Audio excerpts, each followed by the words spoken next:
Your ears do not deceive you. You have just entered the Cryptid Creator Corner, brought to you by your friends at Comic Book Yeti. So without further ado, let's get on to the interview. Hello and welcome to Comic Book Yeti's Cryptid Creator Corner. I'm one of your hosts, Jimmy Gasparo, and I have a guest I'm super excited to talk to today. He is a returning guest. He was on last year where we talked a lot about Dick Tracy and some of his other work. I think as we're recording this now, I think Dick Tracy 9 was the last to come out. Issue 10, I believe, is on the way. Also, The Question, All Along the Watchtower. And what I'm very excited to talk about is that he is going to be taking over the writing duties on the main Star Wars title, along with Phil Noto doing Yeah, interiors. So crazy. this is awesome. I'm so Yeah. excited. Please welcome back to the podcast, Alex Segura. Alex, how are you Thanks, doing? man. Good. Thanks for having me. I'm excited to be here. Yeah, lots of stuff going on. Lots of good stuff.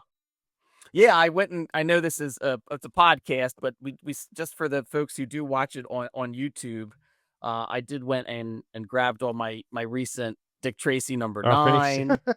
9, The Question All Along the Watchtower number 6. I I'm really so love sad it's that over. cover, and I haven't got a chance to start this yet, but I just picked up Secret Identity because I'm Thanks. going to. We talked about it a little bit last time on Mhm. the podcast about Secret Identity because Alter Ego was coming out. Alter Ego Yeah, is now out. So I yeah. just picked Came up out in Secret December. Identity. So I can dive into that as well because I've heard so many good things about Secret Oh yeah, I hope Identity. you dig So it. Yeah, I think it'll be up your alley. yeah, I think so too. Um so yeah, I'm looking forward to chat about that. But I want to talk about really everything. But Yeah. but let's start because Star Wars is the next thing that you have coming out. You Right. as we record this, I guess this is kind of fitting because we just passed, May the 4th, Mhm. Star Wars Day, and the day before that, May 3rd, was Free Comic Book Day. So I know Marvel had a Free Comic Book Day Star Wars issue that, featured some of the stories in, some of the titles, including the main Star Wars line, and I think there's the Jedi Knights one. Right. Um, so I really wanted to talk to you in terms, about your kind of like relationship with Star Wars because you have worked on the Star Wars stuff before. You just recently were working on and wrapped up kind of like the Battle of Jakku series, which was 3 different parts, 4 issues. There was Insurgency Rising. I am going to forget the name of the middle one, and then The Last Stand. Republic Under Siege. Yeah, yeah, yeah. Republic Under Siege. Yeah. Yeah, that was a fun one. That was I guess the big contrast between the Battle of Jakku and the new Star Wars ongoing is there's so much established canon about that era between Return of the Jedi and the end of the Galactic Civil War, the Battle of Jakku. There's the Aftermath novels, there's a bunch of other canonical things. So it was much more like, I think the term I've been using is dancing between the raindrops, like trying to figure out a path between all this established lore that includes the core characters, Luke, Leia, Han, um, and Lando, and some other characters, and also feels epic. That doesn't feel like continuity, like vamping, like, oh, we're just filling space. What were they doing? And it feel by the end of it, without spoiling too much, you realize this is like a lost story that was never reflected before. That, everything, it doesn't negate anything else, but it tells you what they were up to and how it could have how it affected the end result of Jakku, and how things could have gone really haywire had things gone differently with Right. Adelhard and his like coalition. Which is to say that was really an exercise in immersing myself in the lore and the canon versus the ongoing, which obviously writing Star Wars at any point you have to immerse yourself in the canon, but it's a little more open in that there's a kind of stretch of open space between, pun intended, between Battle of Jakku and like Mandalorian. So and even that's like years off to where we are. So we've got some runway to really showcase what's Luke doing, what are Leia's priorities, what's Han doing, and how do they all play together, and how are the threats different from the Empire? Like I don't think I think I would be cheating readers if we just came up with like a different kind of empire. So a lot of thought went into what is the threat and how can we make these issues not feel like Battle of Jakku number 13. Like it's great if you read Battle of Jakku. There's some threads that will, bleed into the ongoing, but it's a great starting point. If you know the characters, it's like it's the fourth movie basically. Is how Phil and I are treating it. Like, what if there was a movie after Return of the Jedi? What would that look like? Um, and so that's been a lot of fun. And anything Phil draws looks like it's official Star Wars. Like it's like Oh yeah. you've been blessed by Star Wars when Phil draws something for you. When he did that first cover, I just blew my mind. And when he did some of the covers for Jakku, and I was just like, wow, it feels so much more legit now. And I've known Phil a long, long time, since I was at Wizard in the early 2000s, and he was starting out. I remember seeing his art. He had just put out an art book, and I was just like so amazed by his range. Like, he draws beautiful people, but he draws great action. He's great at costume design. He's great at facial expressions.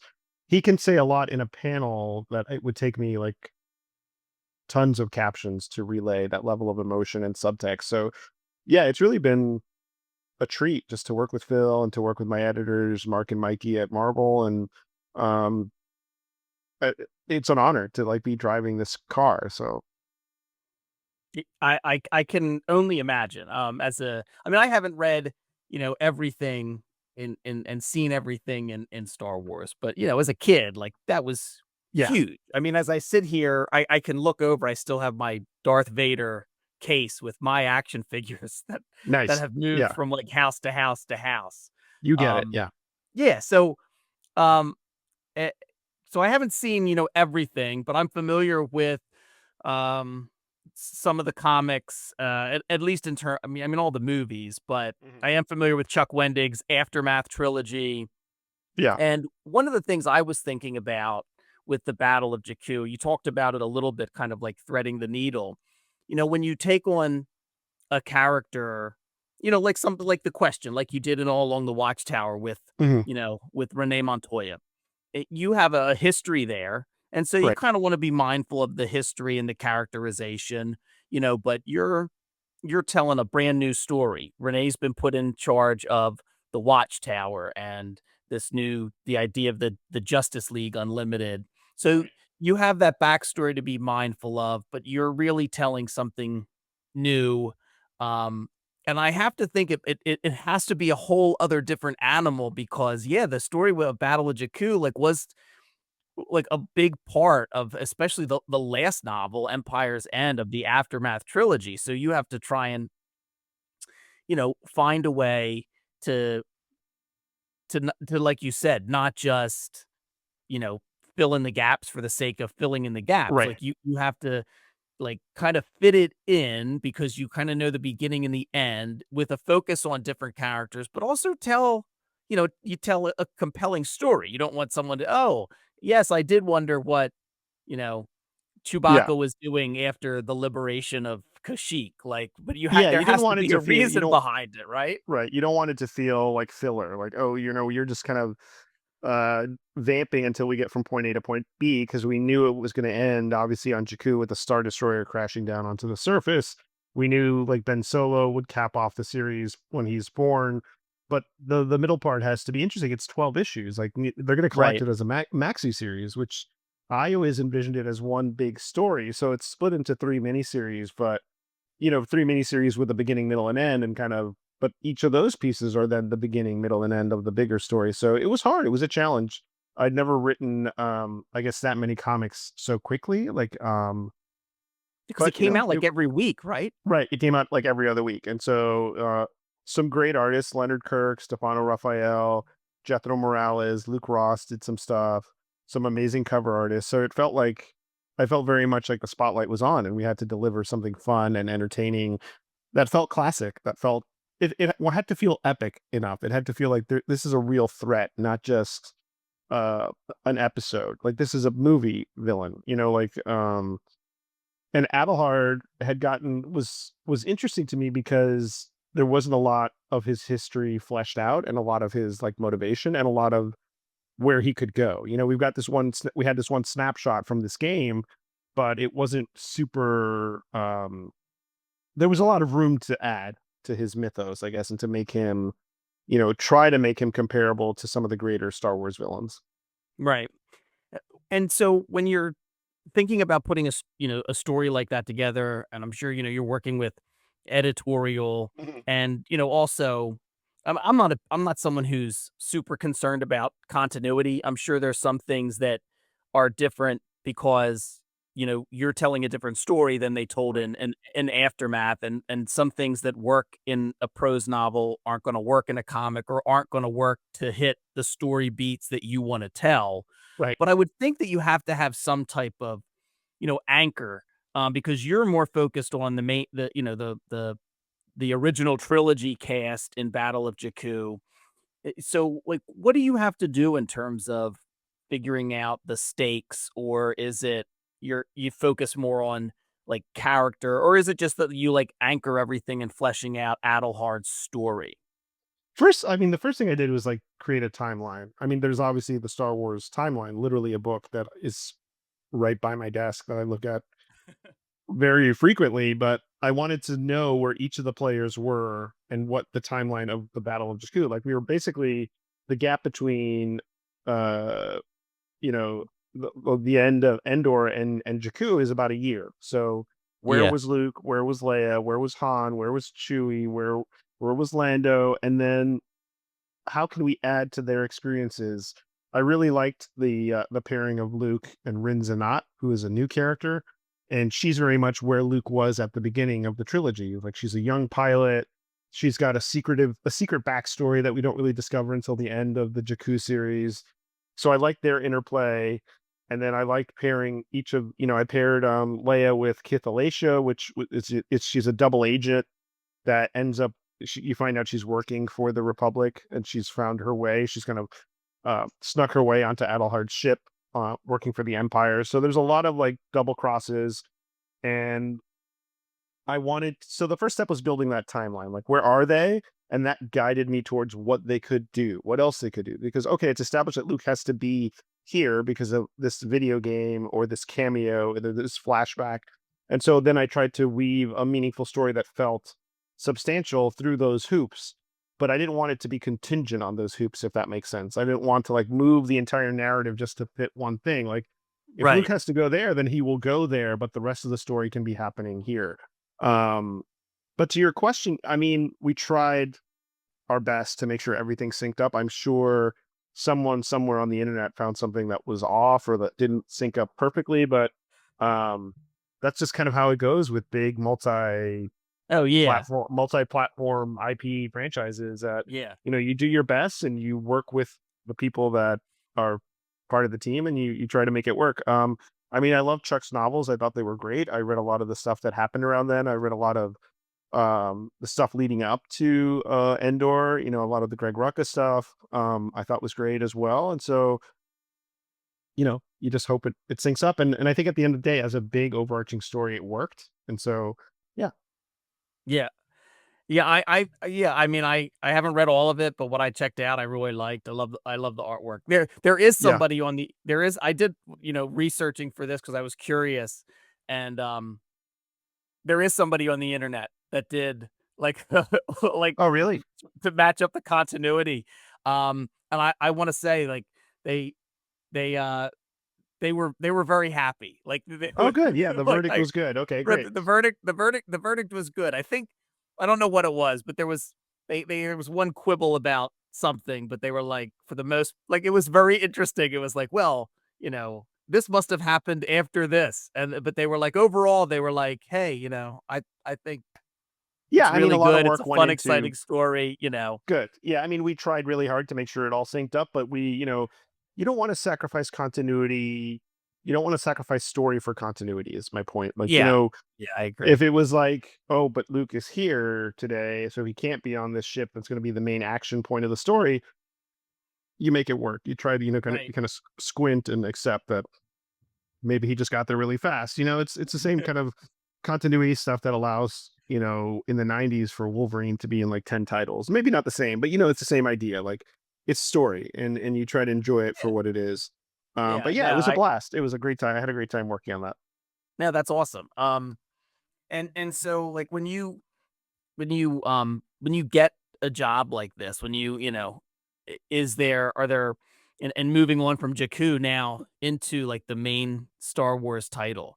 Um, so I'm assuming just you were a fan or have been a fan of Star Wars from an early age. Yeah. Yeah, yeah. I mean, it's impossible to find, I think, anyone that isn't aware of Star Wars, but I remember I'm an 80s kid, so I was born in 1980, and I remember my first exposure was like seeing Vader in Return of the Jedi, or the Ewoks, and that really like kind of pulled me in, and the toys I remember early on. And then obviously I watched the trilogy on video, and then you had the re-releases, and then the prequels, which was a big event for me and my friends in college. Um, and yeah, so it's always been a constant presence for me, and it's always been something that I've always been fascinated by how it grows in different ways, and whether it's novels or TV or animation. So I think being able to write in that space and fill up such an integral moment in the history, like if you zoom out, it's the gap between the Return of the Jedi and the Force Awakens is pretty unexplored aside from a few things. So it's been interesting to add to that and to take and kind of nod towards stuff that's coming up. But I also want to note that the timeline for the ongoing, we're staying in a pretty tight window. We're not going to fast forward through time. Like we want to show the immediate post Return of the Jedi story. So a lot of the questions I've gotten are like, well, are you going to get close to what's already been shown? We're not in a hurry to kind of speed through, this very important time. Like I think it's actually going to move probably a little bit more thoughtfully. Okay, yeah.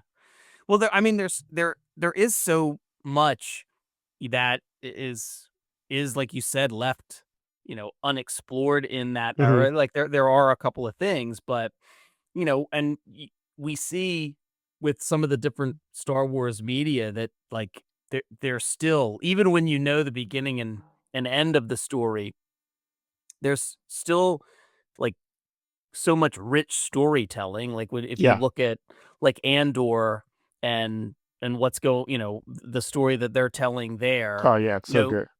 but you have, so you have right coming out of right after the Battle of Jakku, you have the Han Solo and Leia starting their family. Mm. I have to imagine Leia being an integral part of whatever this new republic is going to look like. You have Luke doing whatever it is he's going to end Right. up doing, and whatever other threats they might face. Like There's you a can lot do of stuff to choose from. yeah, you Is could do I think anything from having like a fun, to do like a space adventure villain of the week thing to like a yeah. really, hey, how do we, now that we've had 20 to 30 years of a galactic empire, how do we start democracy again? Yeah, and I think you hit the nail on the head. There's going to be a lot of political intrigue because we're basically building this new republic, and Leia and Yeah, Mon Mothma are trying to build it. But there's also going to be the kind of action energy of the done in one stories, like the different tonal adventures. Like the first issue is a big classic love letter to Star Wars. The second issue then gets really tight and is very Luke centric. And the third issue then almost feels like a heist, like crime story on Cloud City. So I wanted to play with genre and kind of hop around, but there's still this simmering bigger story that involves a much more dangerous threat that I think the heroes hadn't anticipated seeing so quickly. But we also don't want it to feel like, oh, he's just trying to create a new empire, or this is like the empire continued, because we did that a lot in Jakku in terms of like the Imperial remnants and like what's happening post Vader, post Palpatine. So yeah, we want to be mindful to not repeat ourselves, and also to remind people that they're in the Star Wars universe. So stuff will be familiar, but it will be a little different. That's been our mantra. Like it's familiar but different. right. No, I mean, I And appreciate yeah, that. I mean, you've seen like the meme ability of from whatever you think of Rise of Skywalker, the somehow Palpatine return line that Poe Dameron yeah, delivered. I mean, I think has certain, you know, certain fans have met that with, kind of derision that mm, Palpatine's kind of like the big bad again. But, I think even in like the Timothy Zahn Heir to the Empire trilogy, it was, yeah, I think it was something similar, right? Isn't that the Clone of Luke one? yeah. I think Um, so. Yeah. Yeah, I But mean, yeah, it's drama. I mean, you have to have the arc. The arc, you can't just if I just did political intrigue, it would be maybe interesting to some, but I think people come to Star Wars with an expectation of some kind of action and newness while still having the comfort food of like, oh, that's Luke, or oh, this looks familiar, this ship looks familiar, or this kind of uniform looks familiar. So I think you'll see a lot of it is Phil and I kind of walking that tightrope of like keeping things familiar and engaging, but also introducing new elements, new characters. Um, but the focus is very much on Luke, Leia, and Han, and what they're doing and how they're evolving from the characters we knew in the films. that's awesome. I Yeah, mean, I hope so. yeah, no, I think it's great. I'm excited to explore, to see how you and Phil explore this era, especially after the Battle of Jakku. Mhm. Uh, are there are there any I mean, I guess you don't have to say it if it would spoil anything, but I'm just kind of curious, and I would have to ask: are there any characters that are hopeful that you get to fit in one day? Like, did you when you figure out you're doing this, are you like, oh, I want to try and sneak in somebody? Oh, you mean You don't from have like the to. EU? No, No, you know, or from any from anywhere in Star Wars. Just like, are you hoping that there's a toy that they let you play in the sandbox? But I mean, you don't oh, have to there say there if it's are, going to there always spoil it. are. There's always Easter eggs that you want, but as a writer, I try to de-romanticize the Easter egg in that, like, I just want to tell the good story. I want to tell a good story Yeah, that's compelling and entertaining, and if an opportunity presents itself to create a new character, um, I will do that. Like Rin in Battle of Jakku, there was a need for Luke to have a foil, to have someone that needed to like look up to him and learn from him, but then he in turn learns from her. And so there was a space there. And so we created her. But I don't like to shoehorn things in just to do them, just to be like, well, I want to bring in this character, so they're just going to show up and it feels kind of right. disjointed. Um, so yeah, if it serves the story 100%, we'll see like stuff like that. But at the end of the day, it's about these characters and their evolution over the next whatever amount of months and stuff. And that's going to be fun. I mean, Phil's drawing the hell out of the book and it looks beautiful. I saw some stuff from 4 today, and he's just knocking it out of the park. And it's been such a thrill to work with him because he's such a fan. He knows the mythos inside and out, and so I'll say something offhand and dump in all this reference, and I know that he just knows it. Like he just knows it, and it makes my job so much easier. And he's such a great Yeah. collaborator. Oh, and it must be so much fun because, like, Han and Luke and Leia throughout whatever trilogy it is have Mhm. had some, like, iconic outfits and, like, Right? clothing designs as Yeah. well, and, like, this is, like, totally new, like, what does one wear after they take down the Galactic Empire? Like, all these designs are Yeah. You're not really. wearing the same uniform all the time. You actually, can take a shower and change your clothes and like take a breath Yeah, for a second. But that's also something we wanted to. We didn't want it to feel like the threat was just the same. Like, okay, it's the yeah, same level of tension, the same level of concern. This will hopefully feel much more like catching the New Republic while it's still trying to get its sea legs. It's still trying to stand up. It's such a newborn little duckling. It's still trying to kind of get going. And now this new threat shows up and it's very destabilizing because, I think what you'll see, the question that's raised is like, why do we need to be part of a new republic? Like the old republic failed. What's the guarantee that the new republic's going to be any better? Okay, yes, the empire's gone, great, but that doesn't automatically crown you the new republic. So I think right. that's the push and pull that we'll see in terms of the politics and the nation building stuff, which I find really fascinating as a writer, like just the geopolitical stuff. Um, but also I have to be mindful too that we need some high adventure in every like issue. Like it's got to feel like the issue was a meal on its own. It's part of a bigger story, and that's great if you want to keep reading.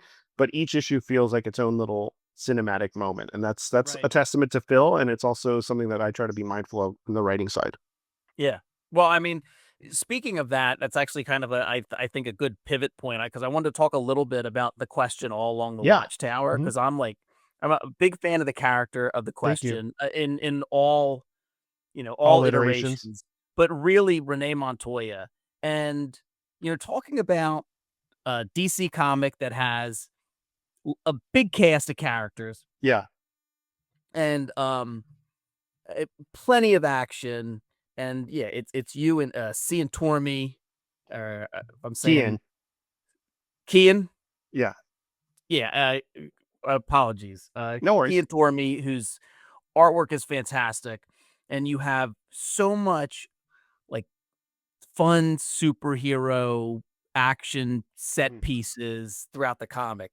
But I mean, really, this is this is about a detective who is Yeah. given a job, who feels like they always have to prove themselves and do it on their own and not ask for help. Like, it is the most grounded human of stories Yeah. in this unreal, you know, big, huge satellite with all the superheroes setting. I mean, you feel like kind of the perfect person after Oh, thanks. Watchtower to take on Star Wars, to be able to handle big actiony set pieces, but also tell a very interesting character driven tale.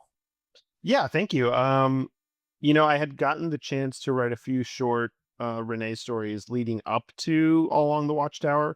There was a one-off for Lazarus Planet that was a lot of fun with Clayton Henry, and he just an amazing artist. And then a three-parter in Batman Brave and the Bold with Andy McDonald, and that was a much more, obviously street level. She wasn't on a space satellite, but she was very much in Gotham as she's grappling with the final days of her time as commissioner. And I think midway through that story, I knew All Along the Watchtower was coming. So it felt like a great prologue to All Along the Watchtower in that it allowed me to ramp up some of the things I was going to play with in the series. But Kian is just a fantastic artist, and he has this ability that is so rare in that he can do facial expressions and nuance and make it look easy, but then is also equally good at the big action set pieces. Like he's got this very classic dynamic style. And really what I talked to him about was, this is a noir story. It's just in space. And I think creatively, like noir doesn't just mean the grizzled detective in a city bar storming out and walking down a dark alley and smoking a cigarette in a fedora. Like, it doesn't noir is a kind of story that can happen anywhere. You can have like, Megan Abbott writes great noir novels that involve cheerleading or science or gymnastics. Like it's noir is a kind of story. It's about someone who's cornered and then has to make a choice and then has to fix that choice. Or, it's about people being painted into corners and having to react emotionally. So the idea of Renee on the Watchtower was we're bringing her into the Watchtower at a low point, but not her lowest point. She's had some pretty low lows, but this is a low point for her in terms of her career and her reason for being. Like she's put on the question mask a few times since she became commissioner, but I think she'd kind of put it aside. But now she's been summoned into the big leagues. She's been brought up to the majors, and she's not really sure why. It's like, if Batman can't figure something out, what makes them think I can figure it out? And so that's kind of the bubbling undercurrent for most of the series. She's not really sure why she's there, and she's not sure about her team that she didn't pick. Like Wonder Woman introduces her team, and she's like, I had no say in this. Her ex is on the station, Kate Kane. And she just gets beaten down and beaten down. And then finally, without spoiling anything, the culmination of the story is her realizing why she's on this tower, why she was brought here, and realizing that she has to lean into the team that she's been given. And Yeah. we can't do it alone. The theme is like, you can't do it alone. You can't solve all your problems by yourself. And for me, it was like a big love letter to the DCU. Like, when Paul Kaminsky, my editor, and Gillian Grant, when they asked me like, which characters do you want to include as like the support staff, like the team, I just made a list of my favorite DC characters. Like I was like, no way they're going to give me both Blue Beetles and Animal Man. I mean, Kate Kane was going to happen, and Nightshade. I just thought that it just wouldn't work, but they were good with Right. it, and it made for actually a really fun, unexpected roster. In that, there's a scene in issue 4 between Renee and Animal Man, Buddy Baker. And I remember Paul gave me a note. He was like, I think we can kind of make this beat a little stronger. And I rewrote it. And I think it's probably the moment I'm most proud of in the series, where she basically talks him out of being under the control of Cyborg Superman. And she goes really hard after him, but then it brings them closer together. So those dynamics were interesting to write, but it was also really fun to do like a low grade Reign of the Superman riff, like with Eradicator and Yeah. Cyborg Superman, and then also playing with Conduit, who was a villain that I remember seeing as a kid and just being like, oh, he's cool. He's gonna be the next big Superman thing. And he wasn't. I think he just kind of faded into obscurity. Like it's hard to make these characters stick. But then playing with that, playing with Nightshade, it had a lot of like Charlton Hero vibes. You have Nightshade, you have the Beatles, you have the Question. It was fun, and there's a lot of fun Easter eggs and cameos. Like I still sometimes get messages saying, "Oh wow, I saw that Pantho was there," or "Thanks for bringing back Argus," or somebody noticed that the Heckler's in the background somewhere. Um, because I mean, if you're on the Watchtower and every DC superhero is a member of the Justice League, part of Justice League Unlimited, I think that's part of the fun is to show all these characters just hanging out, like almost like Krakoa was for X-Men. Like you'd have like they're all on this island. They're all just hanging out together. So why not show like Hawk and Fire and Ice hanging out and handling a situation? And so um the cyborg Superman of it all was really fun because on paper you would think there's she has no chance against Superman. He's literally Superman. Um Yeah. and the Eradicator is like a Kryptonian. So how could she survive? But that's really a testament to Renee's character. She's very stubborn, she's very driven, and she's smart. She's very cunning. I think there's a moment where she's like, she basically says, "I'll fight dirty if I have to because I'm a scrapper." Like she's a scrapper, and she takes the job seriously. And then I think the arc of the story is her journey from not being sure why she's there, not really wanting to grapple with her baggage with Kate, not wanting to be a leader of this team, to realizing why she is there and realizing that this is important to her. And I'm proud of it. It's really a great story. I think we did our best, and I think Kian really like just did an amazing job. And Ram Fajardo on colors, Willie Schubert on letters. It was just a great team, top to bottom. Excluding myself, like I'm just saying that they were great to work with, and I'm really proud of the end result. Yeah, I mean, I think it's a great series. I really Oh, loved thanks. it, and Yeah, yeah, I got it, read it as it came out, and like I said, I like the question, but I like seeing, I'm somebody that typically, I mean, I like a lot of artists, but I do typically yeah. follow writers more so. Sorry, artists, I do love you. No, I know it's a visual medium, yeah, listeners yeah, who are artists, but yeah, and I thought it was great. I really loved I loved seeing the two Blue Beetles. I love whenever they kind of got yeah. to, you know, interact a little bit. But I also like the fact that, Renee is somebody who's you know, been sober for a while now, and she's not just put into like a very high stress situation, but even more so with Kate being there. And there's a lot Right. of triggers. There's a lot of triggers for Renee on the Yeah, and I wanted to try Watchtower. to be genuine about exploring that process and like what she's Yeah. grappling with, and also, that it's an ongoing process. It's not something that you just wake up and you're cured and that's it, and you just go about your life as you would normally. Right. Um, Yeah, I and really and appreciated that. yeah, yeah. Um, Yeah, so it was just about trying to be honest with what Renee's experienced. And then she's been through a lot, not just, my touchstones for Renee are the Greg Rucka run, um, all he did with her in 52, and then the Denny O'Neil Vic Sage stuff is just iconic. So those were my big tentpole influences for this book and also just in general. And then also, reading like the more recent appearances and just trying to get a sense of where she's at was really helpful. yeah, I mean, I think you guys nailed it. I think it's a Thank you. great series. So, so listeners, if you haven't checked it out, though, I'm sure they're going to be collecting the 6 issues in a trade. I hope so. Yeah. Yeah, because it's really good. And I really love the cover too for the one that I have here for issue 6 Oh is yeah. It's just, yeah, with the his covers hand were just iconic. is Yeah. phenomenal. So real quick, just because I'm a big Mad Cave fan, and I know you were on last year talking about Dick Tracy, like right before it came out. But now, issue 9 is just out, and I think issue 10 will be out this month. Soon. Hmm. Yeah. Um, and I just again was excited for this when we talked because I I just love the old, like, the old type of comics from, that era. I was a fan of the movie that when it came out Yeah. in, I get 1990, I wanna say, Yeah, 90 or 91, somewhere yeah. around there. And it's again, this is something else that it's kind of hard to take a property and breathe new life into it, but you, Michael Morisi, is it, Geraldo, Mhm. Borges, I like what you guys have done with these 9 issues. It's phenomenal. Oh, thanks. It is such like you know, really grounded detective story. Like, I mean, I just feel it works so well.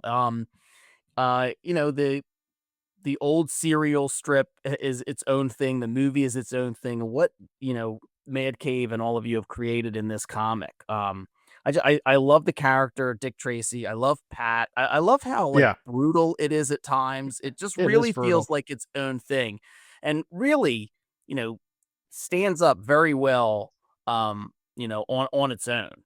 I feel like it's, you know, Yeah, thank you. Yeah, really I well think when done. I don't think I have a question, Alex. I'm just saying I no, really that's like Dick it's Tracy. I It's will just sit taking me here and forever just to get it out. be complimented. I'll take it. No, I think for Michael and I, we obviously wanted to tell a good Dick Tracy story, but I think at the end of the day, we wanted to write a good crime comic that happened to have these characters as part of the world and the mythos.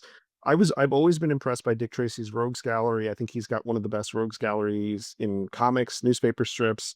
And we wanted to have more of a slow burn. Like the thing about the movie that's hilarious is that all the villains die. Like they burned through all the villains in that one movie. But for us, it was like, well, we can start with Big Boy, then we can throw in Flat Top, and then Prune Face, and then the Blank, and kind of like really like live in this universe. But we also didn't want it to feel repetitive. So that first arc is like a gang war, like a big epic gang war. Yeah. Then the second arc that we're almost done with is almost like a Michael Mann serial killer movie. Like Yeah. it's very much about the Blank playing the psychological warfare with Tracy and his friends.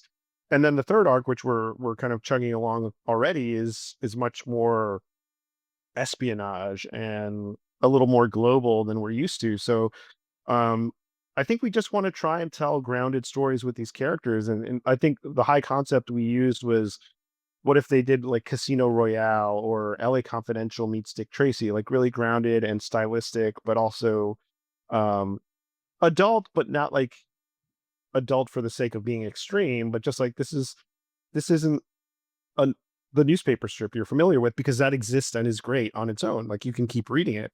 This is a different take. And while it's not beholden to any kind of canon or continuity, it honors the mythos. Like we try our best to honor who these characters are and how they fit together. You know, sometimes we change things, like we kill some characters. I know people were surprised at the end of number 2 when a certain villain was dead. Like people were like, "That's a Yeah. joke, right? Like you're just kidding." We weren't. Like we want the reader to know that the stakes are high and things Right. can keep them on their toes. So that's been fun. Yeah, I mean, And I Geraldo knew is just yeah. yeah, No, I I was just knew gonna we were say in for Geraldo something. is yeah, Yeah, go yeah. ahead. No, and Geraldo's just been is like the perfect fit for that. He was doing this book for Image called No One with Brian Buccellato, a friend of mine, and Kyle Higgins, who's also a buddy of mine. And I remember seeing those pages and I was like, this guy should be drawing Dick Tracy. Like he's just got this like uh noir style, but he's also really good at pacing and character expressions. And we try not to overwrite for him because he's just so talented on his own and he takes notes really well. And it's just been a great dynamic with him. He's such an easy creative partner, and it's really been a blast. Yeah, I knew we were in for something special when like that first issue opened up with Like, basically the people getting gunned down in the diner, and it's like went yeah, off from there. And there there is a, like I said, it's brutal. There are some moments that there is kind of like a very serious brutality to it. Like I know there were Tommy guns in the movie and everything, but still maybe it was the the outfits or the character makeup or something where it yeah, felt, it felt like what it was, very very much of its time mhm, in 1990. But like yeah, some of the scenes in here, I mean, issue 9, um Yeah. Tracy gets like delivered a severed Yeah. something It's or other, brutal. severed Yeah. body part to him. Um, Also, that right after that scene, that next page, Geraldo, and I gotta give credit as well to Mark Englert. Um, Yes. it's like 4 inset panels of the car, and it's slowly, they closer and closer and closer Mhm. on Tracy's face, right down to his eyes. He's trying to figure out where Tess and Pat are, Yeah, and no, it's great, it's a and that's beautiful yeah, page. that's a big Michael Mann nod, and, I'm glad you brought up Mark because he does such a fantastic job of giving the reader the sense of the film. Like, it feels very much like the movie in terms of the pastels and the colors, but grounding it in reality, and I think that's really hard to do, to walk that balance between this colorful palette, but also making it feel more realistic and less like a movie version of a newspaper strip, less Yeah. cartoony, but still it's comics. It should be fun and colorful, but through this filter of like a dark undercurrent. Yeah. Yeah, I really appreciate it. I can't wait to see, how it all ends up. I Yeah. really liked where issue 9 ended. It was a very I'm curious to that see how last I'm page is curious to pretty see if good. people are So, surprised by the end. So we'll see how it goes. yeah, I was really really kind of surprised. There's a character from the first arc that really comes Yeah. back in issue 9, and then, you haven't revealed anything yet in terms of, like, who the blank is, at least to Yeah. Tracy. So, yeah, I'm very much looking forward to it. I'm really, enjoying the series. It's just, it's Awesome. Yeah. really No, we're been having a well blast. really been well I think done. we could keep doing it as long as anyone will have us. So Yeah, it's been a lot of fun. Like, I love these takes of these older properties that are kind of getting some new life in really yeah. fun ways. And I guess the promise when you were on last year with Dick Tracy was that this is something that old fans will appreciate, but new readers can jump right on. And I feel like, oh yeah, that's you guys definitely nailed it in terms of That's good. that. And I feel like it's its own thing. That's the other thing about it. It's not just like, hey, remember that Dick Tracy movie from 1990? Now it's in comic form. It's not Right. like an adaptation. Like, it's 100% lives and breathes on its own. Yeah, and that was the hope, to be something that's welcoming, that, if you're a hardcore Dick Tracy fan, you'll enjoy it. There's a ton of Easter eggs and nods, but at the end of the day, it's pretty open. And if someone doesn't really know Dick Tracy, just wants to read a good crime comic, this will scratch that itch, hopefully. Yeah, and I also really like the interplay with Tracy and Pat. Yeah. Like, I like how they're not, they're very much their own character. I like their differences. I like the dialogue and the interplay Mhm. between the 2 of them. So, again, it's Thank you. very well done. It's gotta be a lot of fun to write. Oh yeah, I mean, Michael's great to work with. He's a wonderful collaborator. We're very simpatico in how we work and how we see story, how we approach story. So it's very much like an extension of myself or vice versa. Like, we both have very similar tastes. So it's been fun. And so, just I guess just to circle back to Star Wars, since that's Yeah. gonna be out, I'll put a link in the show notes. And so, I you know, I had doing press for something like Star Wars, and not do you get peppered a lot with what's your favorite movie and what's your favorite this? Like, have you had to deal with a lot of that? I was just curious. Yeah, I think people want to know. I mean, I love Empire. Empire is the one that I always kind of go back to. I love Andor. I like the Obi-Wan series a lot. I mean, I'm just a Star Wars person. Like, if it's new, I'll absorb it and see how it fits. Like, um, I I think the question I get a lot is like, people want to know, like, under the hood, like, what's it like interacting with Lucasfilm, or what are the approvals like? Are there things they didn't let you do? And Yeah, it's I think people love that kind of inside baseball stuff, but for me, it's like we're all collaborating and we're just trying to come up with the best story. And they've always been really supportive of different takes and like bringing unique voices into the universe. So it's been a blast. that's awesome. Yeah, I was curious though. I was going to ask, is there a character you loved when you were younger, like when you that as you got older, that Mhm. like fell out of favor, or maybe vice versa, a character you didn't really appreciate that as you got older and consumed more things and started Oh writing. yeah, yeah. I think for me it was Obi-Wan, because as a kid I was so much more into Luke. Like, Luke was the star and it was all about him. But I think as you get older, you start to appreciate the father figures and the mentors a little more because that's what you are hopefully becoming to others. Yeah. So I find Obi-Wan's story really fascinating as I get older. And the same goes for Qui-Gon, who I think when I first watched Phantom Menace, I was kind of like, I liked him, but I was more interested obviously in the central like Anakin story. But I got to write a short story a Qui-Gon short story for this anthology that they put out a couple years ago, and that was really fun because it got me to get into his head a little bit and kind of explore him. And yeah, I've always had a fondness for Obi-Wan since then. Yeah. I mean that makes a lot of sense. I was just Yeah, curious. Yeah, I cool. was always it is funny like as when you're younger and like having Luke be the star. And Mhm. I think the older I got, the more I'm like, I like Luke Skywalker? I mean, I definitely still do. There's a lot to, I think, especially now in this period, there's just a lot to explore. So Yeah, no, I can't wait to see you and Phil explore it. I think this is going to be a lot of fun. And so we'll have links in the show notes for when thanks, man.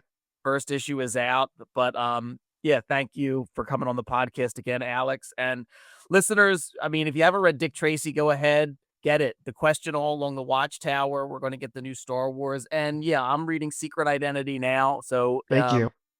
uh check out any of Alex's books. Secret Identity, Alter Ego is the follow-up. And then Mhm. but also you've written a bunch of, I guess, crime detective books as well.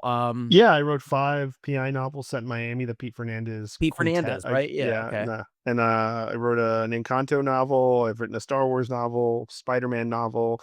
I've got a Daredevil novel coming out early next year in 2026. That's going to be part of Marvel's crime line. So yeah, I keep him busy. All right, awesome. Well, Thanks, listeners, man. let me know what it is you're reading, especially if you're reading some of Alex's stuff. Let's talk about it. Rate and review the podcast. That helps us. And yeah, thanks so much for listening. And I'll see you next time. All right. Thank Thanks you. a lot.